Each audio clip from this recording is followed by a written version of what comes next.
Chaque matin, 1000 bus flambant neufs sillonnent. Ouagadougou, financé uniquement par l'or et le coton du Burkina Faso, sans aucun prêt extérieur déclaré. Dans un pays en guerre, sous la menace terroriste et étranglé par l'inflation, voir 1000 bus nationaux sortir des ateliers locaux ressemble à une provocation chiffrée au système de la dette. Pourquoi cette décision de financer seul un réseau public massif devrait-elle intéresser celles et ceux qui suivent aujourd'hui le pari d'Ibrahim Traoré? Parce qu'elle teste à ciel ouvert l'idée qu'un État africain peut avancer sans tutelle financière internationale. Le projet des 1000 bus ne représente pas seulement une amélioration spectaculaire du transport urbain, il devient une preuve mesurable qu'un pays en guerre peut encore choisir son propre cadre économique.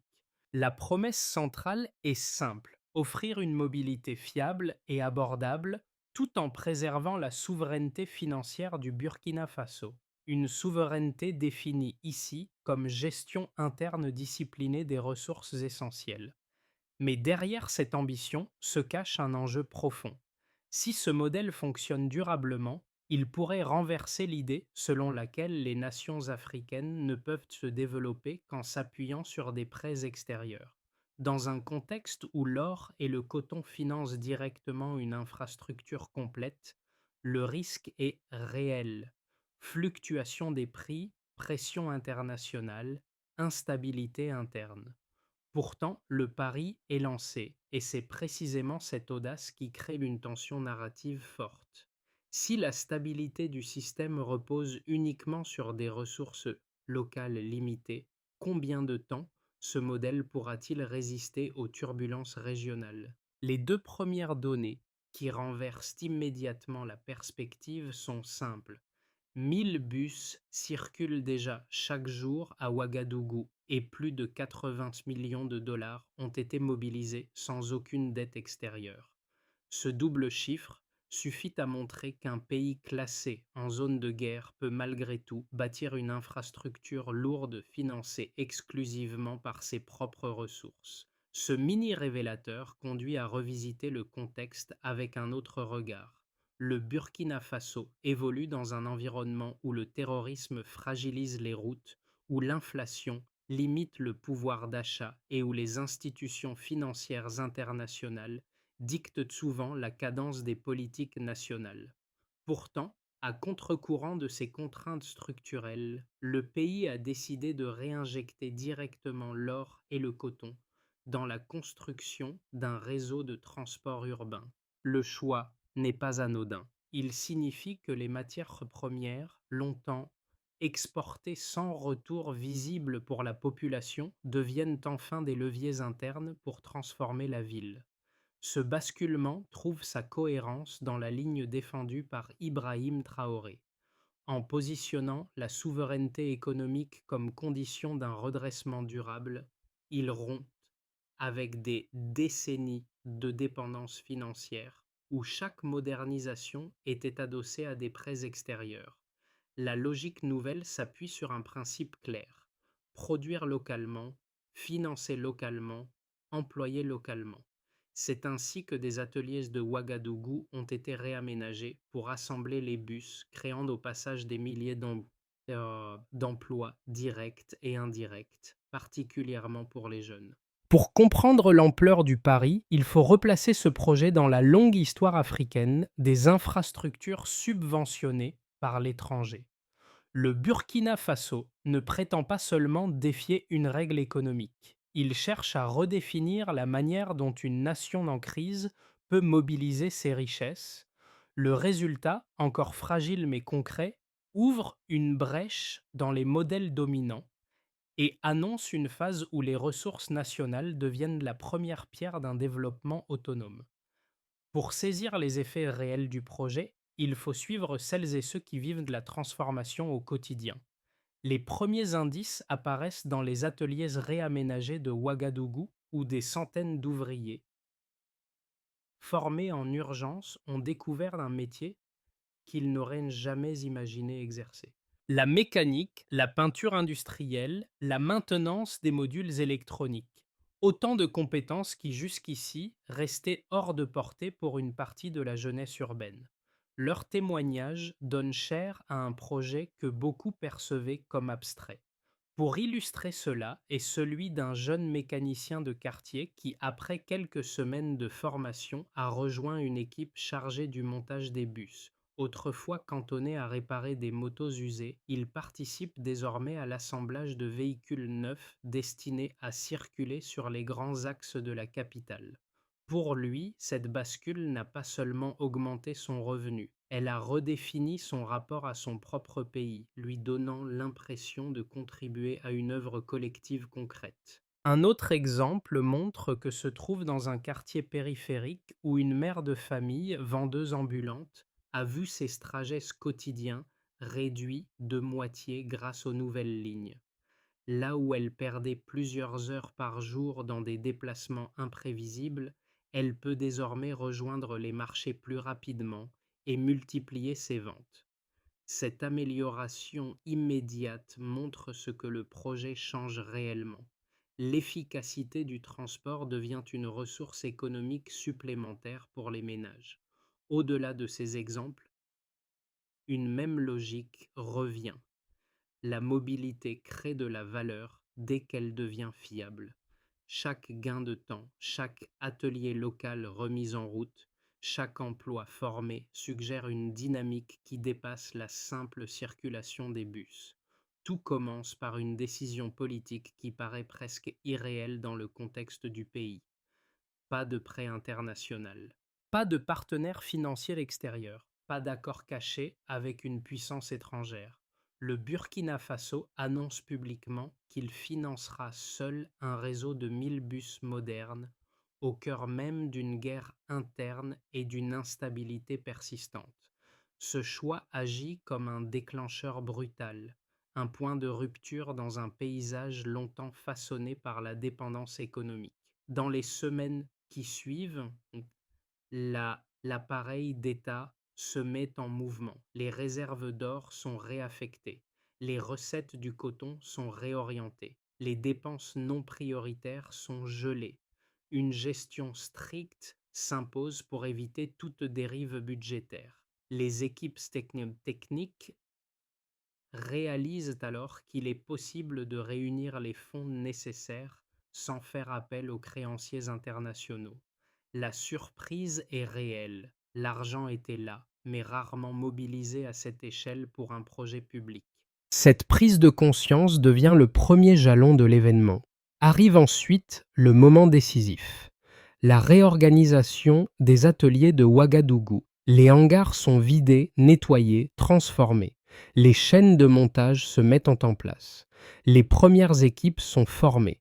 Les machines tournent jour et nuit. C'est la phase où le projet cesse d'être un plan financier pour devenir une réalité industrielle. Des ouvriers sans emploi trouvent une place.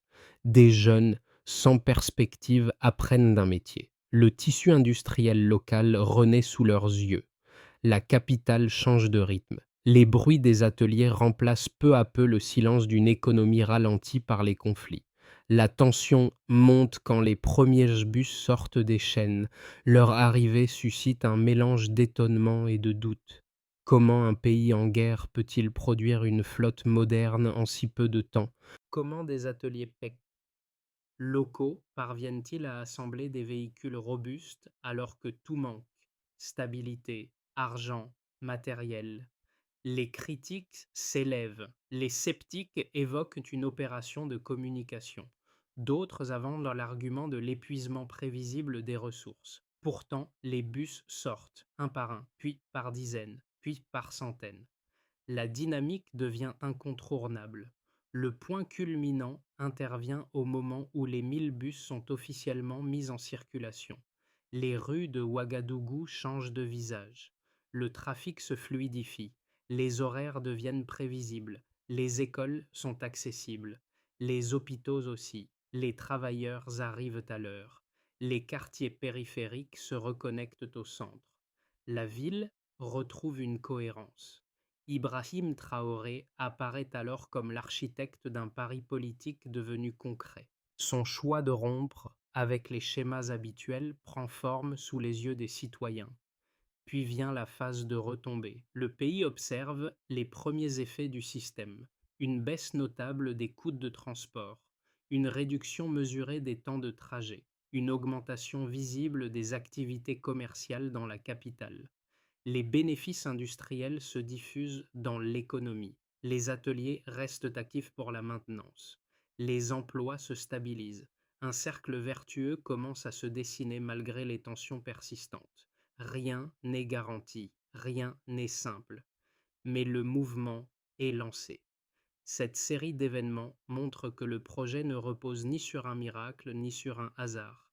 Il suit une trajectoire construite, faite de décisions rapides, d'audace politique et d'un usage discipliné des ressources nationales. La ligne de base est claire. Avant l'arrivée des 1000 bus, Ouagadougou fonctionnait avec un réseau insuffisant, coûteux et imprévisible, alors qu'aujourd'hui, la ville enregistre une baisse mesurable des temps de trajet et une stabilité nouvelle dans la mobilité quotidienne. Cette transition marque précisément le passage du AO à celui qui permet de comprendre l'ampleur réelle du projet. Le changement n'est pas seulement visible, il est quantifiable. Le premier chiffre structurant est l'investissement de plus de 80 millions de dollars, entièrement financé par les ressources nationales. Cette somme, réinjectée localement plutôt qu'issue d'un prêt extérieur, illustre une rupture méthodique avec les modèles habituels de financement. Cette enveloppe montre comment un pays en guerre peut tout de même mobiliser des fonds propres. Le fait qu'elles proviennent directement de l'or et du coton confirme une volonté politique de transformer les richesses brutes en infrastructures concrètes. Le deuxième indicateur concerne l'emploi, avec plus de 10 000 postes directs et indirects créés dans le cadre du projet. Il s'agit d'emplois allant de l'assemblage mécanique à la maintenance en passant par la gestion du réseau. Ce volume d'emplois traduit la capacité d'une filière locale à se structurer rapidement. Le chiffre ne reflète pas seulement un effet économique immédiat, il témoigne d'une montée en compétences qui peut soutenir la croissance industrielle du pays sur le long terme. Le troisième pivot quantitatif réside dans la réduction d'environ 30% des temps de trajet et des coûts de transport. Cette diminution touche les travailleurs, les commerçants, les élèves et l'ensemble des usagers du réseau. Cette baisse favorise directement la productivité et soulage les budgets des ménages urbains. Là où certains passagers perdaient plusieurs heures par jour, ils disposent désormais d'une mobilité plus régulière, capable d'améliorer à la fois leur accès à l'éducation, à la santé et au marché. Ces trois données, prises ensemble, dessinent le squelette du projet. Financement interne massif, emploi local accru, bénéfice immédiat pour la population. Elle montre que la flotte n'est pas seulement un symbole, elle constitue un mécanisme économique cohérent. Le financement interne génère l'industrie locale crée l'emploi, l'emploi stabilise les ménages, et les ménages, en accédant à une mobilité fiable, contribuent à dynamiser la capitale. Ce mouvement circulaire donne au projet une capacité d'auto-entretien que les critiques avaient largement sous-estimée. Pourtant, ces résultats ne se réduisent pas à une somme de statistiques. Ils traduisent un changement de structure dans la manière dont le Burkina Faso mobilise ses ressources. Ils montrent qu'un pays peut, même dans un contexte de guerre, s'appuyer sur ses richesses pour produire un impact mesurable sur plusieurs couches de la société. Ils démontrent également que la souveraineté économique, souvent perçue comme un concept abstrait, peut prendre la forme d'indicateurs concrets et d'effets visibles. Ainsi, les preuves chiffrées s'imbriquent dans une dynamique plus large. Elles valident le pari initial tout en ouvrant la voie à une réflexion sur la durabilité du modèle.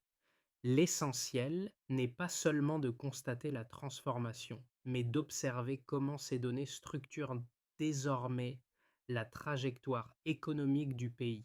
Les critiques les plus solides ne naissent Oh, mais c'est pas d'un rejet idéologique du projet, mais d'une analyse rigoureuse des fragilités structurelles du Burkina Faso. Le premier argument avance que fonder un système de transport national sur l'or et le coton revient à s'exposer aux variations imprévisibles du marché mondial. Si les prix chutent, la capacité d'entretien et d'expansion du réseau pourrait s'effondrer, entraînant un retour au sous-financement chronique. Ce point de vue souligne que l'économie du pays repose depuis longtemps sur ces deux matières premières et que toute stratégie dépendante de ressources uniques porte un risque systémique. Le second argument pointe la situation interne. Un pays en guerre, confronté au terrorisme et à une instabilité politique persistante, ne disposerait pas, selon cette lecture, d'un cadre durable pour maintenir des infrastructures lourdes. Les, les sceptiques rappellent que la pression militaire détourne des ressources, que les routes deviennent vulnérables et que les tensions peuvent perturber la logistique. Dans cette perspective, un réseau de 1000 bus pourrait devenir difficile à opérer si les conditions sécuritaires se dégradent. Leur analyse ne nie pas les progrès réalisés, mais interroge la capacité du système à résister dans le temps. La réponse aux deux objections se trouve pourtant dans les faits déjà observés. Le financement interne massif, plus de 80 millions de dollars réinvestis sans prêts externes, prouve qu'un modèle alternatif peut fonctionner concrètement. L'État a non seulement réuni les fonds, mais les ateliers locaux ont été capables d'assembler les bus, créant plus de 10 000 emplois directs et d'indirects.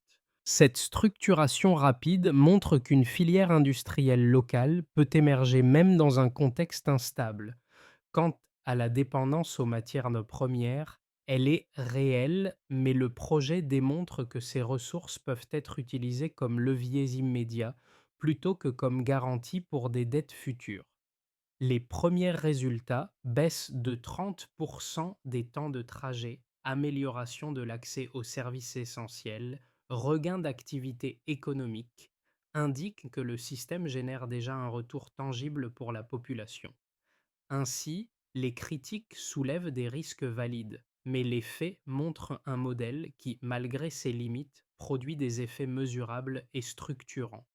On peut percevoir un changement subtil dans la dynamique du projet. À ce stade du projet, le paysage ne se lit plus comme une succession d'étapes techniques, mais comme la matérialisation d'un choix politique assumé. Ibrahim Traoré voit émerger un indicateur inattendu. Le réseau n'améliore pas seulement la mobilité, il rebâtit la confiance d'une population longtemps lassée par les promesses non tenues. Ce glissement subtil marque le véritable point médian du récit. Un effet et domino commence à se déployer. Les quartiers périphériques, autrefois isolés, se reconnectent au centre grâce à la régularité des bus. Les ateliers, désormais pleinement opérationnels, génèrent une dynamique industrielle imprévue pour un pays en guerre. Les travailleurs, les élèves et les petits commerçants adoptent rapidement ce nouveau rythme urbain, révélant une transformation qui ne dépend plus seulement des bus, mais du sentiment collectif de pouvoir avancer sans assistance extérieure.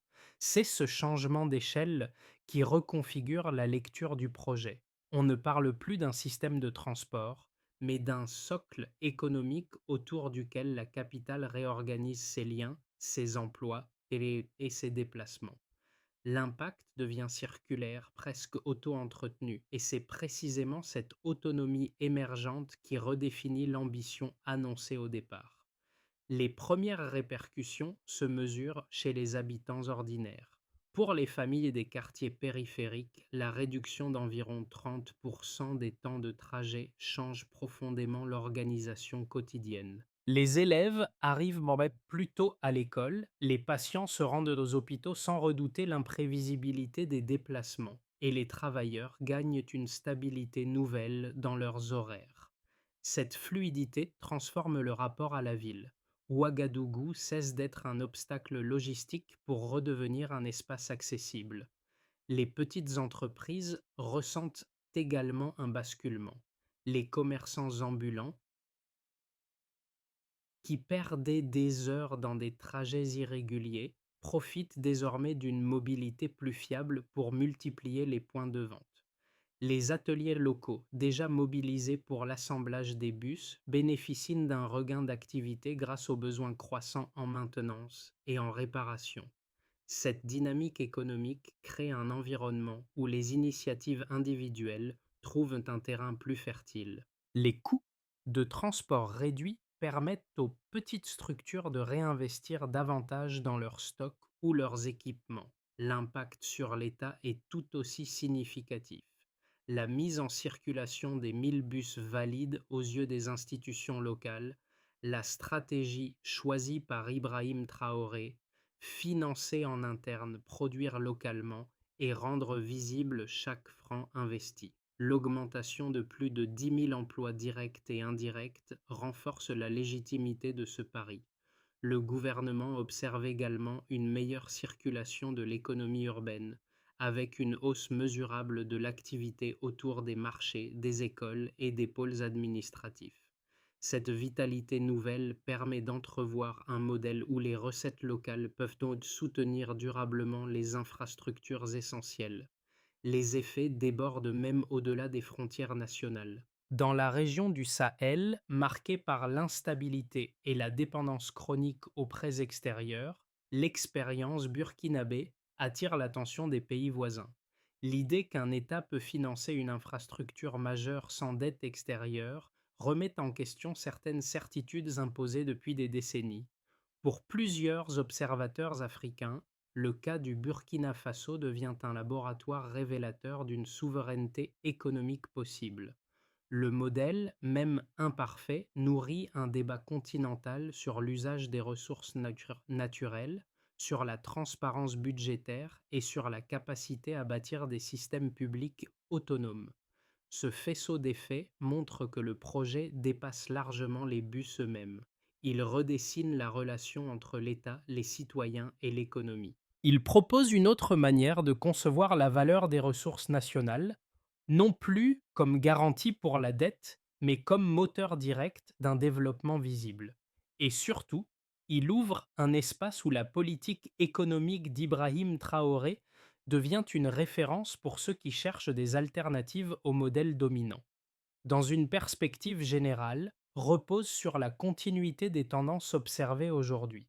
Si le Burkina Faso parvient à maintenir la régularité des lignes, à protéger les ateliers de maintenance et à stabiliser la gestion interne des recettes, alors le réseau des 1000 bus pourrait conserver sa performance actuelle sans expansion majeure.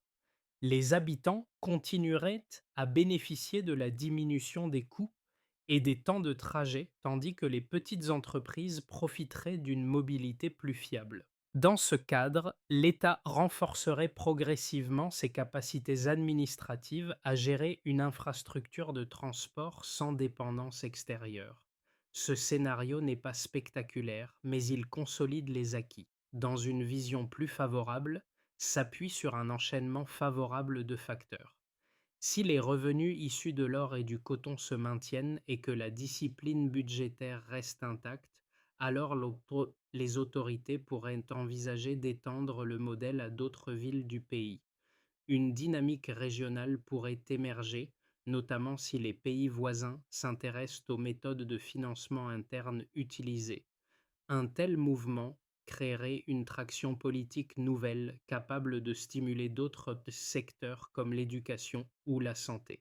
Dans cette perspective, les 1000 bus deviendraient le premier maillon d'une stratégie d'autonomisation plus large. Dans une hypothèse moins favorable, décrit une trajectoire plus fragile. Si les prix des matières premières chutent fortement, si la situation sécuritaire se dégrade ou si la gestion transparente s'essouffle, alors l'entretien du réseau pourrait devenir difficile. Les ateliers risqueraient d'être sous-financés, les lignes pourraient perdre en régularité et une partie de la population reviendrait à des solutions de transport précaires. Ce recul n'annulerait pas l'expérience menée, mais il placerait l'État devant des choix délicats, notamment la tentation de recourir à des financements extérieurs. L'enjeu deviendrait alors de préserver l'essentiel sans compromettre l'indépendance revendiquée. Dans ces trois scénarios, un élément commun persiste. La capacité du Burkina Faso à gérer ses ressources déterminera la solidité du modèle dans les mois à venir. Pour les jeunes Burkinabés, le projet des 1000 bus représente bien plus qu'un service public amélioré. Il incarne la possibilité concrète d'apprendre un métier, de participer à une industrie locale et de voir une transformation naître de leurs propres mains. Cette génération, souvent confrontée au manque de perspective, découvre qu'un projet national peut devenir une plateforme d'apprentissage durable. Dans ce contexte, une simple suggestion prend sens. Saisir chaque formation ouverte autour de la maintenance ou de l'assemblage, car ces compétences pourraient structurer les prochaines étapes du développement industriel. La diaspora observe également ce changement avec un regard particulier. Beaucoup ont quitté le pays dans un climat où les opportunités semblaient limitées et voient à présent un exemple de mobilisation interne qui rompt avec les dépendances habituelles. Pour celles et ceux qui envisagent un retour ou un investissement, même modeste, ce projet offre une première fenêtre d'action. Il ne s'agit pas de financer des infrastructures, mais de transmettre des compétences, de soutenir un atelier local, ou d'accompagner des initiatives éducatives liées à la mécanique et au transport. Les décideurs africains, eux, y lisent un message stratégique. Le Burkina Faso n'a pas prouvé que tout est possible, mais qu'un choix alternatif est réalisable même dans un environnement hostile. Cette expérience peut nourrir leur propre réflexion sur la gestion des ressources, la transparence ou la formation de la main-d'œuvre. Le projet ne donne pas un modèle à copier, mais un point de départ pour repenser ce qui est faisable avec les moyens existants. Dans chacune de ces perspectives, l'essentiel n'est pas l'ampleur du projet, mais la manière dont il reconfigure le champ des possibles. Ibrahim Traoré pose un cadre clair. Consolider la souveraineté économique exige une méthode, pas seulement une vision. La première étape consiste à sécuriser les ateliers locaux. L'État doit identifier les besoins matériels immédiats, renforcer les équipes techniques et garantir un financement continu pour l'entretien de la flotte. La mesure de progrès est simple, une régularité accrue des lignes et une diminution du nombre d'interruptions de service. La deuxième étape concerne la formation.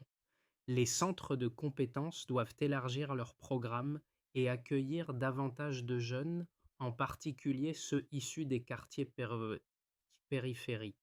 Il s'agit de créer un flux continu de mécaniciens, de conducteurs et de techniciens capables de maintenir la dynamique industrielle enclenchée. L'indicateur est double, le nombre de personnes formées et leur insertion réelle dans les ateliers. La troisième étape vise la transparence. Le gouvernement doit poursuivre la publication régulière des dépenses liées au réseau afin de maintenir la confiance du public et de préserver l'esprit du financement interne. Ce volet se mesure à travers l'accès public au rapport, mais aussi à travers la stabilité du soutien citoyen. La quatrième étape concerne l'intégration des quartiers éloignés. Une planification progressive des nouvelles lignes, même modeste, renforcerait la cohésion économique entre le centre et les périphéries. Le critère d'évaluation est l'augmentation du nombre de zones correctement desservies et la réduction des parcours non couverts. Enfin, la cinquième étape touche à la coordination régionale. Sans exporter un modèle, le Burkina Faso peut partager son expérience avec les pays voisins intéressés par une autonomie financière partielle. Le progrès s'observe par la mise en place d'échanges techniques, de formations ou de visites conjointes. Ainsi, la trajectoire proposée par Ibrahim Traoré ne repose pas sur l'ambition seule, mais sur une suite de gestes concrets, graduels et mesurables. Lorsque les bus quittent chaque matin les ateliers de Ouagadougou, une trace du chemin parcouru réapparaît. Ces mêmes hangars, autrefois silencieux, avaient servi de point de départ aux jeunes mécaniciens qui découvraient leurs premiers outils. Et c'est ce lieu que beaucoup désignent aujourd'hui comme le véritable cœur du projet. Ibrahim Traoré sait que cette scène quotidienne porte plus qu'un résultat technique. Elle raconte le moment où un pays en crise a choisi de reprendre l'initiative malgré les doutes. Dans les rues, les bus ne se contentent plus d'assurer des trajets. Ils rappellent que l'autonomie peut naître d'espaces modestes, qu'un atelier local peut devenir un symbole national. Cette résonance collective s'est installée sans discours grandiloquent, mais à travers des gestes répétés, des moteurs entretenus, des équipes qui continuent d'apprendre. La phrase qui revient souvent parmi les ouvriers est simple. La dignité se construit en avançant ensemble. Elle condense l'esprit du projet sans en exagérer les exploits. Ainsi, les 1000 bus ne forment pas seulement une flotte. Ils prolongent la conviction que le pays peut produire ses propres réponses et que l'effort entre les mains de chacun construit une trajectoire plus solide que les modèles extérieurs. Ce que le Burkina Faso a accompli avec ses 1000 bus dépasse largement la mécanique, les chiffres ou même les infrastructures. C'est un geste collectif qui montre qu'un pays peut choisir d'utiliser ses propres forces, même lorsqu'il traverse ses heures les plus difficiles.